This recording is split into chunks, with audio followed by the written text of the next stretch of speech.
हम लोग घूमने गए लाल किला, तो देखे बहुत मस्त नज़ारा।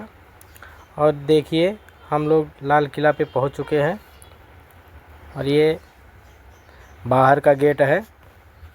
अभी हम लोग अंदर जाने वाले हैं।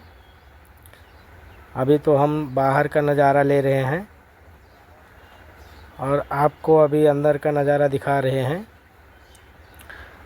और बाहर का पहले मज़ा ले लेते हैं, उसके बाद में अंदर चलते हैं। और ये देखिए हम लोग अंदर आ चुके हैं, अंदर का नज़ारा ले रहे हैं। बहुत बहुत बढ़िया लग रहा है और आप भी आए और देखें लाल किला कैसा है। तो दोस्तों फॉलो करना ना भूलें।